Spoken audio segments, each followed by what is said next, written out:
Hello, and welcome to the Orthodontic Products Podcast. I'm your host, Allison Warner.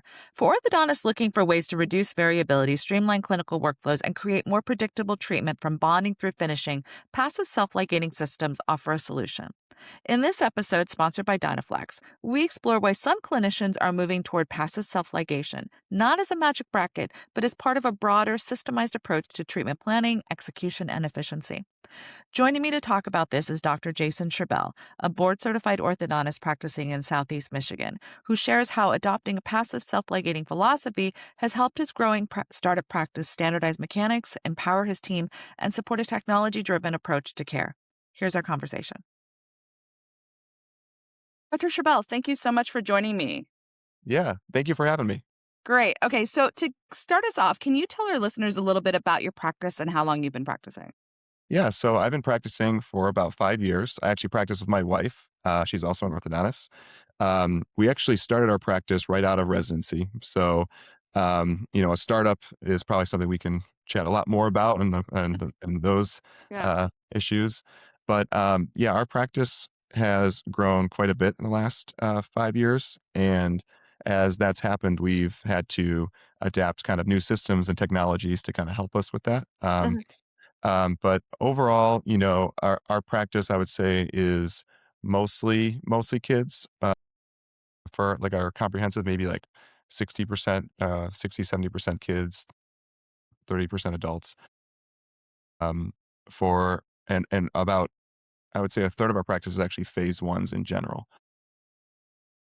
I completed a mini residency at University of Michigan in dental sleep medicine, and so Okay. I've been learning a lot more about airway. Yeah. And as I've been learning more and educating myself, I've been getting a lot more referrals from things like some ENTs to help with kids for not really dental reasons, but for some medical reasons, like with breathing and airway, like kids who've already had a tonsillectomy and are still having breathing issues. And so my practice just kind of recently has been also becoming a little bit more focused on sleep and airway, and Okay. so that's been a fun journey too. Oh, okay. Okay. So you started to talk a little bit there about the type of cases and that you're predominantly seeing kids, but I just wonder, can you describe your kind of overall clinical philosophy when it comes to treatment planning and mechanics? Yeah, so for one, I would say that I think when you're treatment planning a case, a quality treatment plan is important, but also you need to also have uh, proper like execution, right? And so as I've gone through the years, I used to kind of treat every case in a super unique way, kind of making decisions on the fly for everyone, and uh, that worked really well in the beginning when I Hmm. had all the time in the world. Ah. And then, as the practice grew and, we were getting more patients, it became busier, I, realized I needed better systems, in my practice to actually be able to get those, clinical results. And so, lately, I've been trying to leverage a lot more technology to kinda help us with that. And so, we've switched to more passive self-ligating brackets. We incorporated, digital indirect bonding. And we've even have a CBCT now, like a cone beam, so that we can actually integrate the roots and whatnot with indirect Mm. bondings, replacing Okay. brackets Yeah. a little bit more accurately. I can actually see the root while I'm placing the bracket on the computer, and that's helped us be able to, I guess, grow more responsibly, where we can grow, but care isn't being uh, diminished or an afterthought. It's actually we've actually been able to get better results with that. Okay. So let's dive into our topic. And you brought it up a little bit there is the passive self-ligating systems. So what originally got you thinking about moving toward a passive self-ligation system? And what problems were you hoping it would solve in your practice? Yeah, so when I was in residency, I was exposed to several different bracket systems, right, and treatment philosophies, and it gave me the opportunity to see firsthand the strengths and weaknesses between these different systems. But my biggest takeaway was simple, that there is no magic bracket, right? Good orthodontics comes from thoughtful treatment planning and careful execution. Now, that being said, the bracket system you choose can absolutely help solve specific problems in your Hmm. practice, right? And so, like I had mentioned, when Mary and I started our practice right out of residency, early on, we had all that time in the world. If a patient the appointment read long, it didn't matter. If a patient needed repositioning, no problem. There's no one waiting in the waiting room, right? Yeah. Yeah. But as our practice grew, and it grew rather quickly, these Mhm. inconsistencies in the way that we practice started to compound. And so appointments ran longer than expected. Patients were waiting in the waiting room a little bit longer. Total treatment times were stretching beyond what we had projected, and we kind of knew something had to change.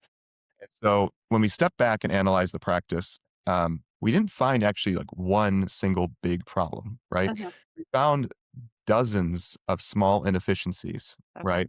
And individually, they were very minor, right? Mhm. But collectively, they were affecting our workflow, Yeah. our energy, and ultimately our results. And Mhm. so that's when we knew something had to change. And that's what got me thinking more about passive self ligation.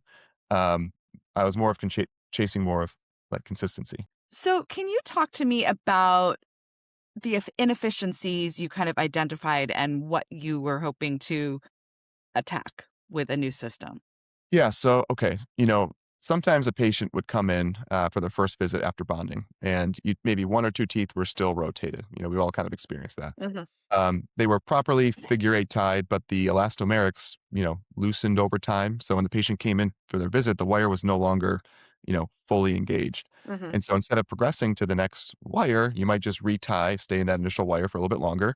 Yeah. And if you're seeing the patient every 8 to 10 weeks, you've now just effectively added 8 to 10 weeks to their treatment, right? Mhm. And so, now steel ties can reduce that issue, but they also introduce another variable, right? They're very technique sensitive. And so not every assistant ties the same way. And so not every tie is equally tight, right? Mhm. I can't tell you how many times a patient would come back with a steel tie that maybe wasn't quite tight enough to fully engage the wire to the back of the bracket, right? Now, was it the assistant? Did the assistant not tie it tight enough? Or Mhm. did it start to loosen or untwist over time between Right. appointments? We may never know, but either way, that's an inefficiency, Yeah. right? And so what I appreciate about passive self-ligating brackets is that when the door is closed, right, that wire is engaged as fully as that system allows. Mhm. And it removes any assistant dependent variability. Mm. Once the door is closed, there's no slack of that door over time, right? Mhm. And so as our practice scaled, that kind of consistency mattered more and more. Mhm. Um, and once that was kind of, I guess, taken care of, that now led into better archwire progression, right? So with conventional ligation, part of every visit involved checking, are the teeth fully tied in? Is this patient Mhm. actually ready for the next wire, right? Mhm. That takes a provider's time, but it also adds another level of decision making. And usually the provider's time is the bottleneck in the practice. I know it is for ours. Mhm. And so with passive self-ligation, if the doors are closed and your archwire sequence is standardized, assistants can now confidently begin progressing patients to the next wire before I even sit down, right? Ah. Your Mhm. assistants now have this autonomy. It empowers your team, right? It improves your practice flow, and it does this without compromising care. Because if something is more efficient but compromises on care, Mhm. that's not a good trade-off, right? That's a Yeah. non-negotiable. Yeah. And so once that was standardized, right? Now we can start talking about repositioning appointments. We realized our repositioning appointments were very inconsistent. Some Okay. patients were repositioned at visit 3, other at visit 8, right? It Mm. depended more on how things were progressing than on any true system. And so once we standardized our wire sequence, now that changed. Now patients are in predictable wires at predictable visits, right? Which Mhm. made repositioning timing much more consistent and predictable. You know, I know when a repositioning is coming, and now our Mhm. team knows when a repositioning is Mm. coming, right? Yeah. There's less reacting and decision making and more just planning and flow, right? And that kind of systemization really kind of reduces friction across the Yeah. entire office, right? Yeah. Um, and another element that I don't think I ever really hear people talk about is decision fatigue. Okay. Mm. Okay. Um, you know, as orthodontists, we see dozens of patients a day, and every Mhm. single one requires a decision or multiple decisions, right? Wire progression, mechanics, elastics, repositioning, anchorage considerations, right? You know, I grew up playing a lot of chess, and I always think about like those grandmasters who would play like 10 boards at once. Like they would move from table to table. They'd like analyze the position, make a strategic decision, then move on to the next board. And that's what I feel like we do as orthodontists all day, right? Except instead of chess pieces and chess boards, it's like with teeth and occlusion, right? And by the end of the day, decision fatigue is real. Like, my brain feels like mush almost. And so when I reduce the variability in ligation and sequencing and repositioning, I also reduce the number of micro decisions I have to make, right?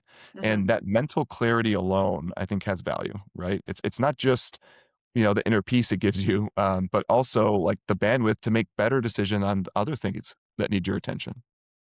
So, yeah, I don't think passive self-lighting brackets are magic, but they definitely solve a lot of certain issues in my practice. So, can you talk to me about what you were looking for when you were evaluating different PSL options and what stood out to you about the NORA system and why did you feel like this was the right fit for your treatment philosophy? So, good question. So, when I decided to explore self-ligating brackets, I quickly realized there were a lot of options, Hmm. and each bracket has their own strong claims on why theirs is the best, right? But as I said many times, there is no magic bracket, but what really stood out to me about the Norris system is that the bracket was an O2O slot. Okay. In residency, I've treated cases with both 018 slot, 022 systems. I heard arguments from different professors for why they preferred one over the other, and both sides have valid points, right? So the advantage of an 018 slot is earlier slot fill. So you fill the slot sooner, which means earlier torque expression, less play or slop between the wires in the bracket. And that tighter, wire slot relationship can translate into more precise control earlier on in treatment, right? Now, the trade-off is that you're limited in the size of wires you can use. If you're probably finishing, if you're in an 018 slot, you're probably finishing in like a 1622, right? Rather than an 1825 or a 1925. And that makes certain mechanics, like let's say leveling a curve of speed, more dependent on adding like a reverse curve or other compensatory bends to get the job done, right? Now, on the other hand, proponents of 022 argue that the additional slot size allows you to progress to heavier working wires like a 1925, which can provide more, control in certain mechanics like Hmm. leveling curve of speed. But the trade-off there is there's more play earlier on in treatment with the torque expression not being utilized really at all till later in treatment. So even in residency, I asked myself and my professors and classmates, Hmm. what about an 020 slot, right? Hmm. Okay. If the advantage of an 018 is earlier engagement and reduced slop, Uh, an 020 slot moves you closer to that precision, right, compared to an mhm. 022, but it still allows you to get to your 1925 wire. So Mm, for the vast majority of cases, that gives you the working dimensions you need without any of the additional play in an 022 system. yeah. And so, I always like to make the counter argument point to make sure I'm being honest, right? Mhm. And so, you know, realistically, the strongest argument for an 022 then over an 020 would be for providers who want to use, let's say, a 21 by 25 wire, right? Mhm. Because that wouldn't fit in an 020. Yeah. But if you were to ask the reason why they're using a 2125, it would be to fill the slot to get more torque expression. And an 020 slot, you get that same expression now with a 1925, Mhm. right? So, at the time, I hadn't seen many mainstream O2O options. I think they were pretty much non-existent and essentially none in passive self-ligating for sure. Yeah. So I started with an O22 twin and loved it, right? But when I was evaluating passive self-ligating systems and saw that Norris offered an O20 slot, Mhm. that immediately aligned with like my mechanical Ah, philosophy and what I okay. was already gravitating toward. Mhm. And once I've committed to, I've been very happy with the decision and, Mhm. have gone all in. Yeah. Talk to me about your onboarding of the system. Did you start with a few cases? Did you go all in? And what were those initial cases? And or what did you see in those initial cases? In terms of the efficiencies, how long till you saw those efficiencies? So I Yeah. ended up just going all in. Okay. And, you know, I also kind of paired me going all in with the Norris bracket with also leveraging digital technologies like indirect bonding. And so, immediately, I saw better efficiencies at my practice, right? So, the brackets were being put on indirectly. Now, granted, that means I had a lot more homework. I was doing a lot of work on a computer. I still am.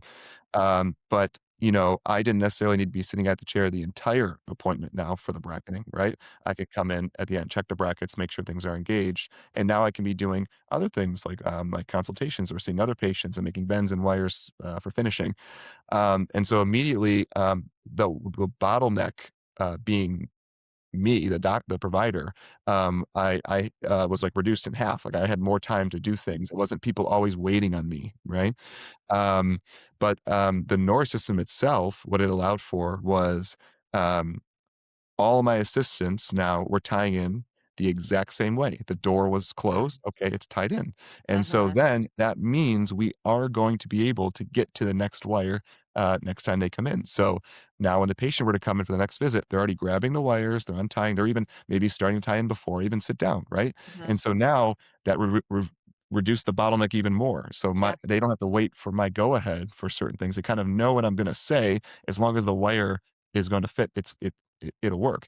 The Mhm. only time that they wouldn't have to, do it is if they left the door open, right? And that would be a learning lesson saying, "Hey, look, the door was left open. Now that tooth Yeah. didn't move. Now I have to stay in the same wire." But, those it immediately, um, uh, gave it so I had more of my time back. Mm. When I say time back, I don't mean, relaxing or or, it means more of my time to go be doing the other things that other people are Right. waiting on me for, Yeah. you know? Yeah, absolutely. Okay, so for orthodontists who are curious about a PSL system but haven't kind of taken that leap yet, what advice would you give based on what you've learned so far? So, for me, passive self-ligation helps solve specific inefficiencies and problems that were affecting our practice flow, and which also meant it was affecting our results. It wasn't about chasing something new. It was about addressing like real variables that were compounding over time. And if you're using twin brackets and your systems are dialed in, your workflow is smooth, and you're not experiencing any of the inefficiencies I described, then maybe there isn't a reason for you to change, right? Twin brackets work. They're great. Orthodox been done for decades with them. But if you are starting to notice small inconsistencies, right? Variability in ligation, unpredictability in early treatment, challenges as your team grows with training and things like that, and you're looking for ways to reduce or eliminate those variables, right? Mhm. Passive self-ligation could be a very effective tool. It definitely was for me. It worked because it aligned with how I wanted to practice. And Mhm. with the right system in place, it would work for anyone. But don't just switch because you think it's like magic, right? It's not actually a shortcut. Yeah. It's a system. Yeah. And if you value reducing variables, simplifying team training, creating a more standardized workflow, passive self-ligation can absolutely support that. Mm. Okay. Well, before we finish up, I'm just curious. Can you talk about what excites you about the future of orthodontics, or what do you have your eye on at this point? Yeah, so, it's, quite recently, so once I started doing, like, indirect bonding, incorporating Norris and passive self-ligating, um, it kinda opened my eyes to just leveraging technology in general, right? And I had just mentioned with the CBCT, that's actually relatively new, we just got one, late last year, and, the sole reason was, well, I should say sole reason, 2 of the reasons really were we wanted to evaluate better, like I said, there was a canine coming in, how it was affecting, was it resorbing a lateral, where it was, the position, instead of having to refer a patient out, for that CBCT, we can kinda take one in-house for them. But the real driving factor of why I wanted one was I realized after starting indirect bonding, there were options for me to actually see the actual roots of the teeth Mhm. while I'm placing the brackets on a computer. Mm. Before that, I thought that would have been like an impossibility. But Okay. when when orthodontists reposition, we're looking for things like where things aren't level, rotations, but also, we take a pan to evaluate the roots, right? And we see the root is tipped. Okay, we reposition the bracket to fix it. Mhm. But, what if that can be eliminated, And so I with the incorporation of like cone beam into with indirect bonding, I am able to actually place the bracket exactly along the long axis of the root now. I have an actual representation, right? And so instead of looking in the mouth and essentially guessing, right, or Mhm. looking at pan, which is distorted in its own right, Mhm. you can actually be more thorough at your initial bonding. And it makes me think as I get better and better at using this system, Mhm. can I eliminate the repositioning appointment in general, right? Right. Yeah. And so, I've it's really this whole passive self-ligating sparked like this interest in me of just like, okay, what else can I do to be more efficient you know, in my practice. Now that I've seen the benefits, I'm just like, Yeah. I'm hungry for more. Like, how do we become more efficient? How do we become, how do can we reduce treatment times? It's better for not just the practice, but for our patients, right? Mhm. Yeah. Well, Dr. Sherbel, thank you so much for joining me. I really appreciate your insights on this topic. Yeah, yeah. Well, thank you so much for having me. It's an honor. Yeah. Thanks again. As always, thank you for joining us. Be sure to subscribe to the Orthodontic Products Podcast to keep up with the latest episodes, and be sure to check out orthodonticproductsonline.com to keep up with the latest industry news. Until next time, take care.